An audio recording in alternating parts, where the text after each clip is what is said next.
Remove the Cyclops from the Odyssey. Remove the sirens, the witches, the sea monsters, and the angry gods. The story does not become any safer. Behind Homer's myths lies a world of ruined palaces, vanished kingdoms, and armed ships appearing without warning on the horizon. A stranger could arrive as a trader, a refugee, or a pirate, and often there was little difference between them. Men crossed the sea in search of wealth, land, and survival. Settlements were raided, captives were sold into slavery, and even a king could leave home with an army only to return years later with nothing. Odysseus' journey was never a historical account, but the world surrounding him was built from the memory of a real age, an age in which civilization had collapsed, power belonged to those who could defend it, and the sea offered both salvation and death. So what was the real world hidden behind the Odyssey? And was it already monstrous enough without any monsters? To understand the world behind the Odyssey, we first have to begin with the world that disappeared before it. Centuries earlier, Mycenaean Greece had been divided among powerful palace centers. Places such as Mycenae, Pylos, and Tiryns were more than royal residences. They were administrative machines. Scribes recorded land, livestock, workers, weapons, and stored goods on clay tablets. Craftsmen produced textiles, pottery, and bronze equipment.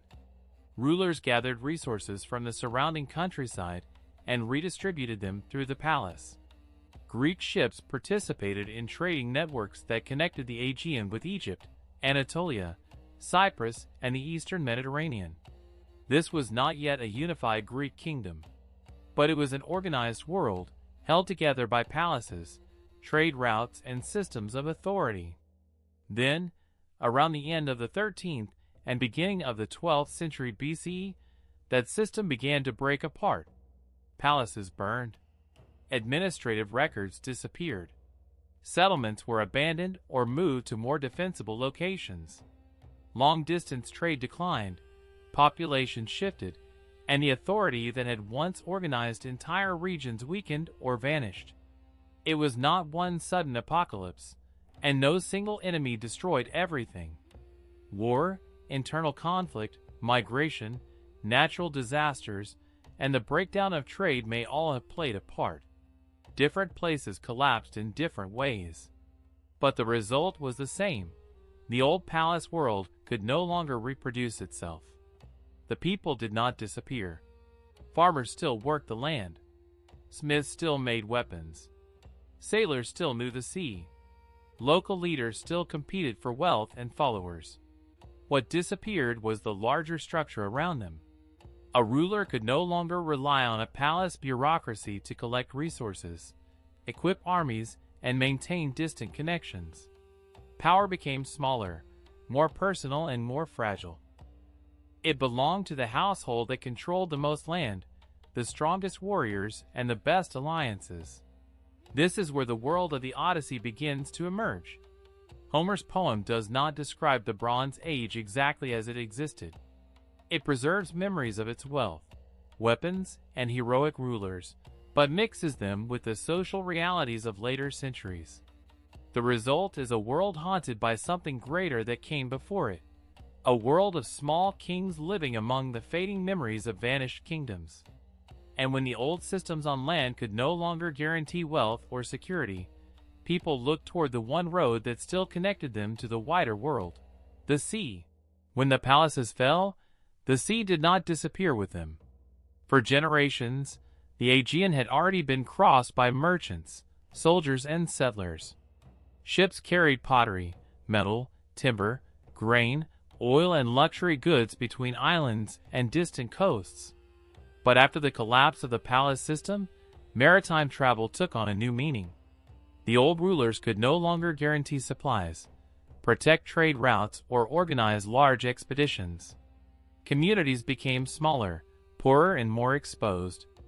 A failed harvest, a local war, or the death of a powerful leader could threaten an entire settlement. For many people, the sea became the only road out.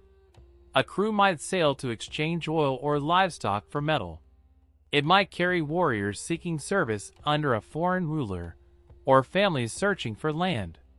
And if trade failed, the same men could raid a weak coastal village, seize food, animals, and captives, and return home with the wealth they could not obtain peacefully. This was not a world with a clear border between merchant and pirate. A stranger approaching the shore might be welcomed with gifts, watched with suspicion, or attacked before he could land. Every voyage depended on reputation, personal alliances, and the ability to defend the ship. There was no navy patrolling the sea, no common law protecting travelers, and no guarantee that an agreement made in one harbor would matter in the next. Even navigation was a gamble. Sailors followed coastlines, islands, winds, and familiar landmarks. A storm could separate ships, destroy supplies, or force a crew onto an unknown shore. To leave home was to accept that wealth and death might lie in exactly the same direction. The voyages behind the Odyssey were not adventures in the modern sense. They were strategies of survival. The sea could restore a family's fortune, provide a new home, or return a warrior with enough wealth to command loyalty. But it could also erase him completely. And in such a world, the man who ruled at home could not afford to be only a king. He also had to be a sailor, a warrior, a negotiator, and, when survival demanded it, a raider. Odysseus is called a king, but that word can be misleading. He did not rule through ministries, written laws, or a permanent army. His power rested on something far more personal: his household, his land, his livestock, his reputation, and the men willing to follow him. In the world preserved by Homer, authority had to be performed again and again. A ruler hosted feasts, exchanged gifts, settled disputes, and led men into war. He gained loyalty by sharing wealth, protecting allies, and returning from danger with more than he had taken away. That made the ruler's household the center of politics. Odysseus' palace was not simply a private home. It was a storehouse, a meeting place, a symbol of status, and the base from which his influence spread across Ithaca. When he vanished, his kingdom did not continue to function without him. It slowly began to dissolve. The suitors consume his animals, occupy his hall, and compete for Penelope because they are not only pursuing a woman. They are fighting over the household that holds Odysseus' wealth, legitimacy, and political future. But a man could not maintain such a household by remaining at home. He had to travel, negotiate, fight, and take risks. As a warrior, Odysseus proved that he could defend his people and lead them to victory. Military success produced prestige, captives, and movable wealth, everything a ruler needed to reward his followers. As a trader, he depended on exchange and personal relationships beyond his island. Metal, fine weapons, textiles, and rare objects did more than enrich him. They showed that he had connections, influence, and access to a wider world. And as a raider, he could seize what trade did not provide. After leaving Troy, Odysseus and his men attacked the land of the Cyclones. They kill, plunder, and divide the spoils. Homer does not present this as an impossible contradiction. The same men who expected hospitality on one shore could become predators on another. That is because king, warrior, merchant, and pirate were not always separate professions. They were roles that the same man could adopt according to circumstance. A voyage might begin with diplomacy, continue with trade, and end in violence. A ruler who returned with wealth could strengthen his household and reward his companions. A ruler who returned empty-handed, or failed to return at all, could lose everything. Odysseus survives because he can move between these identities. He can command soldiers, bargain with strangers, disguise himself, tell convincing stories, and use violence when persuasion fails. His famous cunning is not merely a heroic talent.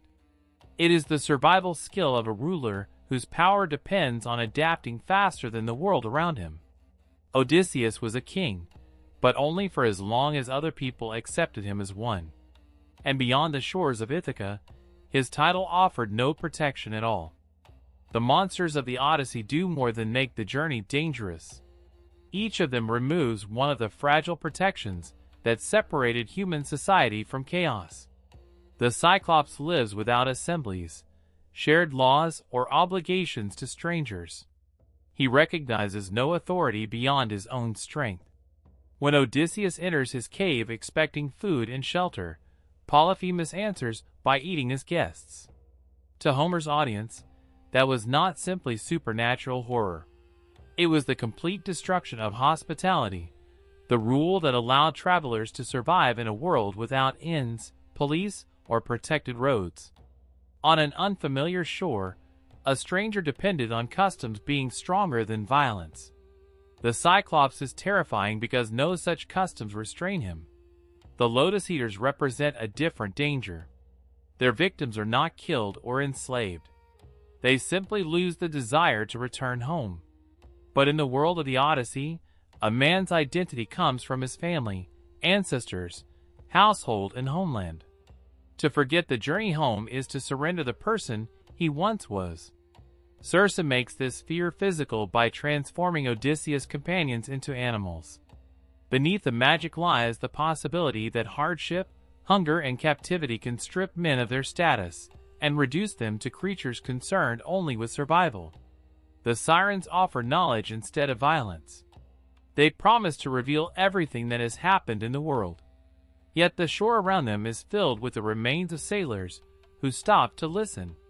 Their danger is not ignorance, but endless distraction.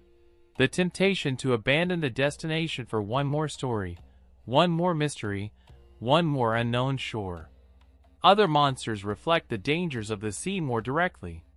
The Laestrygonian harbor appears safe until the fleet enters and discovers that the narrow entrance has become a trap. Scylla and Charybdis force Odysseus to choose between losing part of his crew and risking the destruction of everyone. There is no heroic victory. There is only the least disastrous decision. And behind all of them stands Poseidon, the sea given intention, anger, and memory. A storm no longer happens without reason. It hunts, punishes, and remembers. The Odyssey does not need to preserve reports of real giants or sea monsters. Its creatures are powerful because they transform familiar dangers into memorable forms. The hostile stranger, the deceptive harbor, the loss of identity, the impossible choice, and the sea that can erase a man without leaving a grave. The monsters are imaginary. The fears that created them were not. Was the world of the Odyssey real? Not exactly. Homer did not preserve a single historical age.